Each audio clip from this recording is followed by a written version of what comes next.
Sweet.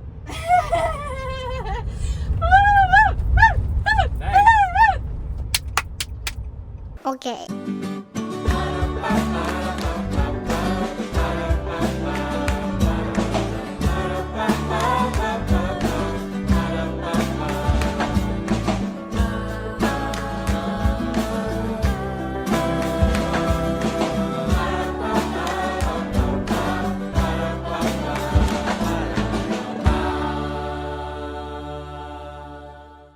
Okay, it's the morning of, folks.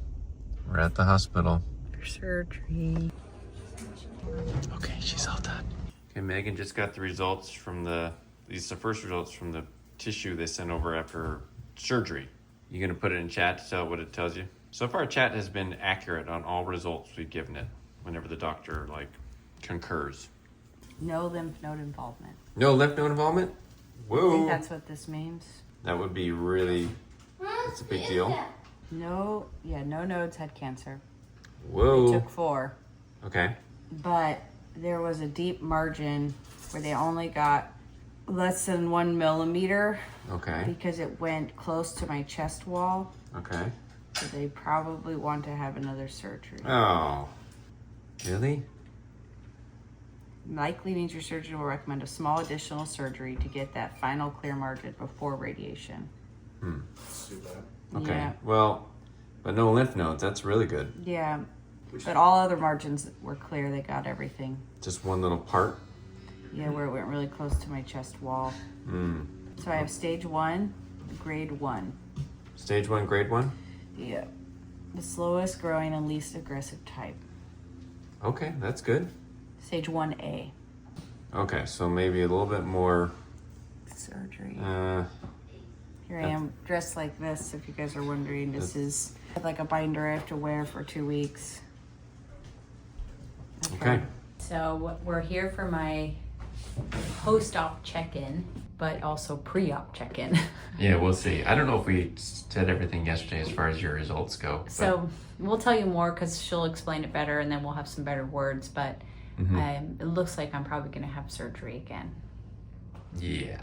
The grading, as I was telling you yesterday, when we regrade it, they're looking at the full thing under the microscope now, and again, it's slow growing. Okay, we are back from the doctor. I didn't record right after. I was kind of busy saying text to my family and friends, but we talked with the doctor, the surgeon, and she was like, I don't think you need surgery again.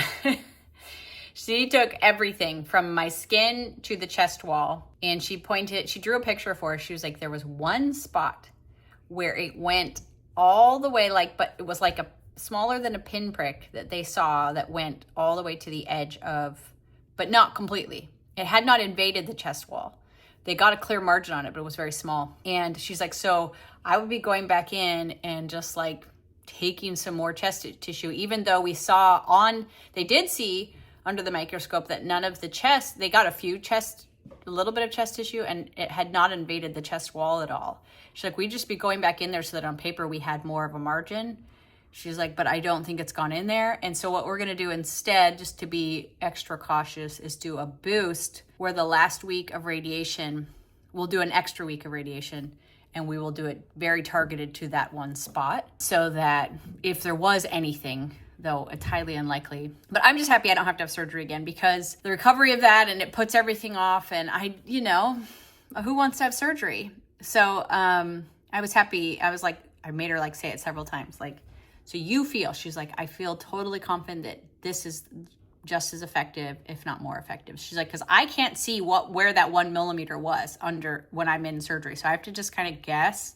She's like, when they can target it a lot more effectively with that boost of radiation. So I don't have to have another surgery. I'm so happy. I was like, I'll be a big girl and I will accept it because I want to live, I'll get over it. But, I'm just getting over this first surgery. I mean, I'm still in pain, but a lot less pain. And it's and then I'd go under the knife again in a couple of weeks and start the whole thing again. And so I was very happy to have her say that she didn't actually think it made my outcomes any different. if anything, it was like exactly the same. So I'm going to hope that we can, and I'm going to pray, and we're going to like have all of, ask the Lord in faith that radiation will, if there are any stray breast cells, which under the microscope there aren't, but if there are, that the radiation will be able to kill them. And I will do my best moving forward for the next 5 to 10 years to do the hormone therapy and eat well. And anyways, so that's where I'm at, but feeling good.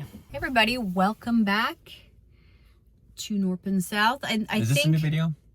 Well, I don't, maybe. We recorded before though. So I had my surgery going on 3 weeks ago tomorrow, and I'm feeling great, but I didn't. Okay, so last time I talked to you guys about it, I was feeling really good because I had this like nerve blocker. Once the nerve blocker wore off though, I was in a lot of pain. In fact, the last video we did, I think, of Peter going to the like weightlifting competition, that was just over a week out from the surgery, and I was in so much pain on that drive. I felt like, we both felt like it was a total mistake that I went. And then you're like sleeping in a hotel, like, I want to go home. But I feel so much better now. I'm back to walking and a few of my exercises. I'm feeling really, really happy about that. And one of my takeaways is, I hope I can remember, is that like, when you feel bad, you think you will never feel better again. Or unwell or in pain, but it does get better. It always gets better. It always gets better. Anyways, since then we were waiting. They took the tissue out of me, the cancerous tissue, and they sent it off to this lab that looks at the tissue, looks at like the genes of the breast cancer cells to determine the likelihood of your breast cancer returning. And that's called an oncotype score. And it was kind of the final thing that we needed. They determined that I had stage 1A breast cancer, so it was very early, which is awesome. Very happy about that. And from everything they could tell, it wasn't aggressive, but we needed one more score to make the determination of whether or not I need chemotherapy. Because if it's a really aggressive in the genes, if certain things are turned on in the genes and it's really aggressive, they need to give you chemotherapy, because even one cell can just give you, it can metastasize in your body. Anyways, they looked at that, and I got a phone call, and we actually recorded me getting that information. So they just give you access? Yes, I'm just waiting for the results to load. It's the same view results. Okay. It's come on, load. Review results. Ah! Okay, here it is.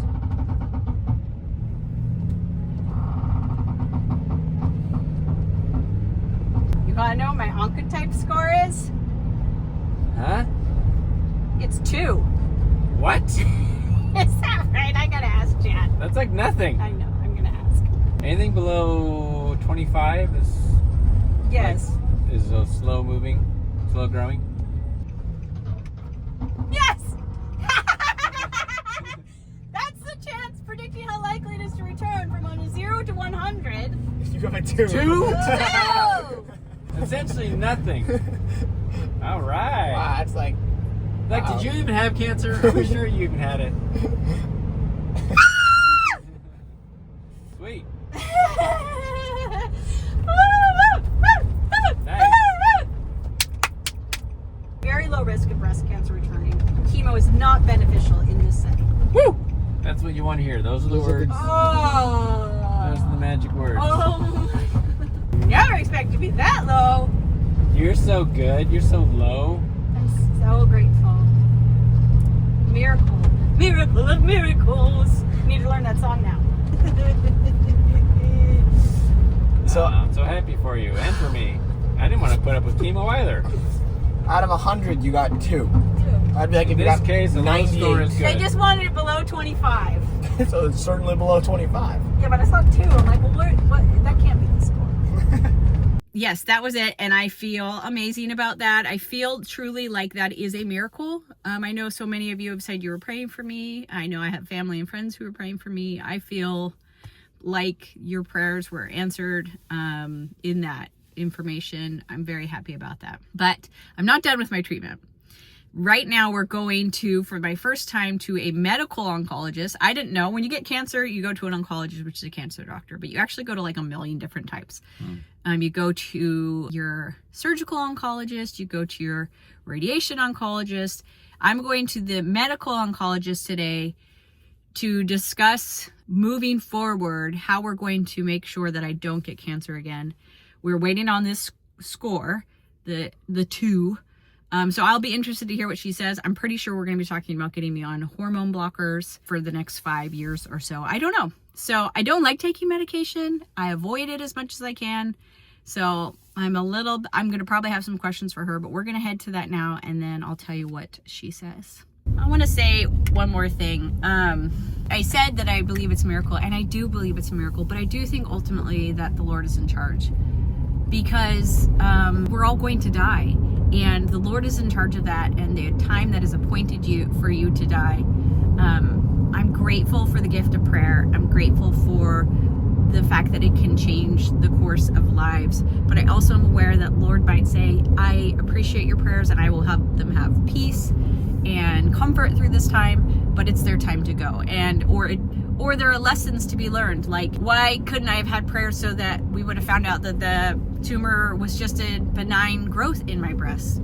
It's like, well, because this life is about becoming better and becoming more like God and learning lessons. And so I hope and pray, I have been praying that I will learn the lessons that will help me become more like Jesus Christ through this experience. So I know some of you are struggling. In fact, I have very tender feelings about that. A lot of you commented on many of you are struggling with cancer right now, or you have loved ones who are struggling with cancer who have just passed away from cancer. And you might feel like, well, did we not pray hard enough? And I don't believe that at all.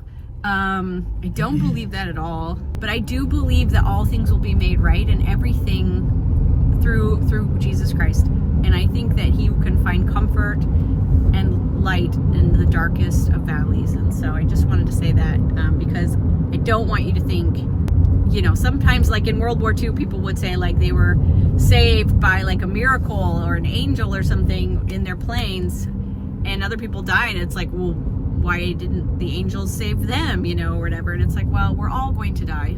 Christ raised Lazarus from the dead, but Lazarus still died. This life is actually, you're supposed to die. You will be restored. You will be resurrected, but dying is in the Lord's hand, and we're going to eventually do that. And it's not a sign that like you did something wrong or didn't have enough faith or something. Anyways, just wanted to add that. Hey everybody. Okay, so I didn't come right back after that appointment with the medical oncologist because I really needed a couple days to ruminate on what she said. As you know, I went into that appointment not fully convinced that I was a good candidate for hormone therapy. And I did not get any more convinced in the appointment. If anything, I got less convinced that I was a good one, even though she believed I should do it.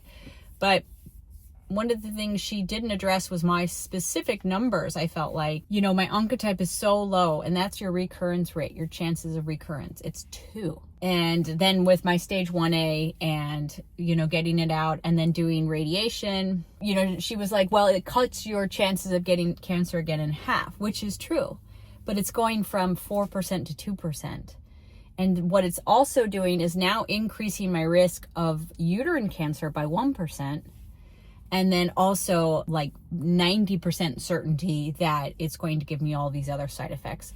I have already had a lot of problems with uterine fibroids throughout my life and heavy bleeding, and it would exacerbate that for sure. And she's like, well, you could just get a hysterectomy. It's like, or I could like not do that to myself. And so I haven't fully decided, and I actually don't have to decide yet because I wouldn't start that until a month after my radiation treatment is done. So I really have like almost 3 months to decide that before, I would start taking that. But right now, Mike's out of town.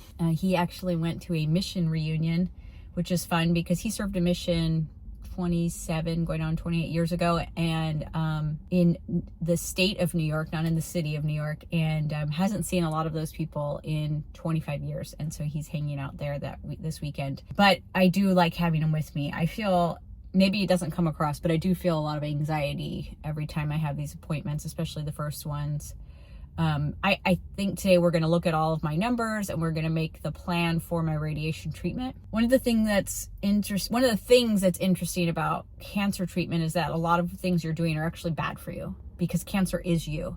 And so you want it to be just bad enough to kill the cancer, but not bad enough to kill you. And so, like, typically you don't want to get shot with radiation for weeks straight, every day for many weeks.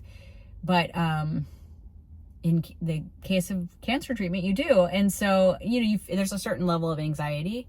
There's a certain level of like, should I be doing this? I don't think this is a good idea. You have to make the decisions. The doctors just recommend things, right? Because there's different ways to do things. And so that's kind of pressure too. I mean, I'm glad I get to make the decisions, but it's, so there's anxiety. So I'm always happy that Mike has the freedom and ability to come with me usually. But I'm going to go in there today and see what they say. I will let you know. Thanks for coming along on my cancer journey. It is very helpful to not be alone and to process it through you guys, and to hear from so many of you. Cancer is very prevalent, so many of you have dealt with it, either yourself or in family members or both. So anyways, let's go in there, find out what this radiation treatment means, find out the dates. I think it's going to take me right through Thanksgiving, which is a bummer, but you know what, being alive is great, so that I won't complain too much. But let's go.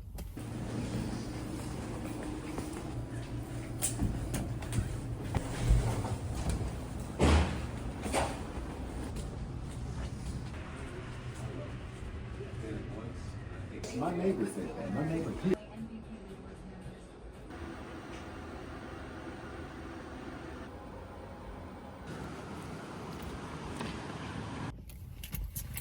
All right, so I got through that appointment. I actually, did something that I'm trying to in my older age I've learned not to do, and I actually told them what I was thinking. But I really feel like this office, I really like the doctor there, Dr. Ruff, and his physician's assistant. I told them that I was not sold on the medication. First, I told the PA, and she was like, I think it's totally reasonable in your case to not. They're never going to say, I don't think you should take the medication, because then I could sue them if I got cancer again. But she said, I think that's totally reasonable. And then the doctor came in, and he was lower, like, so you're thinking of not doing that? And I like walked it through, and he was like, I mean, he kind of went through everything again. He's like, I think it's reasonable. I think that's a reasonable decision. He's like, obviously it can bring down your chances, but I think that's a reasonable decision in your case. So, I mean, it's always scary, because you feel like it's a little bit of like roulette you're playing, and you don't want to do that. But the thing is, you cannot make it zero. If I could make it zero, I'd be more tempted. There's no way to make my chance of recurrence zero. And also, interestingly, after I'm done with that medication, immediately my chances start climbing again. So unless I wanted to do that medication for the rest of my life, which you don't want to because it's not good for you, your recurrence rates are coming back. And I'm pretty young. So I'm really hoping I can, take the responsibility back into my own hands about what I can do, everything I can do, and trust the Lord and trust, I could get it again. But, one of the things that I was talking to ChatGPT about, what are the things that would reduce my risk that I can do? And one of them is staying very trim, because fat cells make estrogen. And so I would have more estrogen in my body. The less fat cells I have, the less estrogen that's in my body, which is good, to a reasonable amount. Obviously, otherwise it starts hurting your health if you're too thin, but I don't think that's ever going to be a problem for me. What a great problem to have. I could solve it like that. Also, exercise, interestingly. Exercise and strength training literally cuts your recurrence rate in half. That's crazy that you have that much power. And so I'll be doing that. I've already been really good about not using a lot of unnatural products, but there are still some things that we could cut out of our life. Fragrance is the number one. Like ChatGPT says, that's the best place to start. It's going to make the biggest difference, because a lot of those fragrances act like estrogens in the body. So, and affect your hormones. So I'm going to keep doing that. Eating a lot of fiber. Reason being, your body naturally flushes out your extra hormones. But if you are constipated and they just sit in there, your intestines will reabsorb those hormones. So you want to keep things moving so you can discard them. So that means eating a lot of, cruciferous vegetables like broccoli and things along those lines. I'm already partway there, but to do a little bit more effort rather than put the burden of this medication on my body, which would cause all of these side effects like joint pain, night sweats, uterine issues, like mood changes. It's like because here's the thing, that's side effects, right? But if I do these other things, these approaches, I will just have side benefits, right? Because all of those things that will cut my recurrence in half will cut my chance of cancer in all types of cancer in half. It will also make me feel better. I'll have less body pain, like all of these things that will make my life better by putting the effort over there and making the choices over there. So I'm pretty sold on that. It's a little scary, like I said, but she reconfirmed the PA that most people don't finish that medication because the side effects are just too intense. So it's like, okay. So anyways, I come back next week for my mock radiation where we try it all out. They did tell me some side effects. Dude, it's so hot here. I gotta turn the car on. Like in a sauna. She told me more about what the side effects will be like. And, when you're just reading about side effects, it's very abstract. But she watches women do this every day. And she's like, all women have these things happen. I just thought it was more like a sunburn. It's a little bit more intense than that. You're going to have skin breakdown. It's a little hard to go back because you're like, I'm just starting to feel better from this. And then we're going to go down again, So I'm going to do 4 weeks. And she said by week 3, I'm going to be very tender. I'm going to start to see some skin breakdown and I'm going to be tired. And in week 4, I'm going to be a lot more tired, more skin breakdown. At the very least, my skin will be flaking off. At worst, it'll be like the skin of a broken blister, like that very tender, red, smooth skin. Like if a blister has fallen off, and you don't really want anything touching it. She said you're going to keep Aquaphor on it all the time. And then the 2 week, she said after you're done, after the 4 weeks, it's still going to be bad, but and it'll feel like it's not getting any better. And then 10 to 14 days after you're done with radiation, it'll get rid really quick. But it's very uncomfortable during that time, and you want to wear loose things and maybe not have a lot of fabric touching your skin. Keep it moisturized, but also not moist. I don't know. So I didn't, it's like, okay, I need to remember, it's hard. There's no easy way through breast cancer. There's no that wasn't bad. Even if you have a very early stage like I do and a very non-aggressive stage like I do, you still got to get rid of it because it's inside and the breasts are so connected through the lymphatic system to the rest of your body. You got to get all of it out. So we'll come back next week. We'll start that. It'll be every day, Monday through Friday for 4 weeks. And then we'll be done. And then I can start just healing. And I'm just done. Actually, I'm just done. I'm done with my breast cancer treatment. So that would be great. I gotta prepare myself though for that pain. I'm glad it'll be over before the holidays though. We talked about the calendar right at the very end, and it's like I will probably be at the 14 days past my last radiation on Thanksgiving or before. So that's good. But I thought we'd be a little further out and that it would cover me through Thanksgiving. But so now the question is, I had kind of canceled Thanksgiving besides my immediate family, but I wonder if I should open it back up again because I do like hosting, or if that will. Reason I don't is because I might feel fine on Thanksgiving Day, but all of the prep for Thanksgiving and the weeks before might be a lot of stress for me. And Mike's like, well, of course you're not going to. Of course you're not going to. I just love Thanksgiving. So that's where I'm at, guys. And I'm feeling good about that. And I'm feeling, it happened. I've had breast cancer now. So that's going to be on my radar for the rest of my life. Especially having hopefully four plus decades left. That's a lot of decades for it not to come back in. And So we'll be getting lots of breast exams and mammograms, and I will be eating lots of healthy food and staying lean and just really trying to take good care of myself, which will make a better life anyways, won't it? So thanks for coming along. Thanks for being here with me today, so that even though Mike wasn't here, I wasn't too lonely. And we'll see you next time. Bye.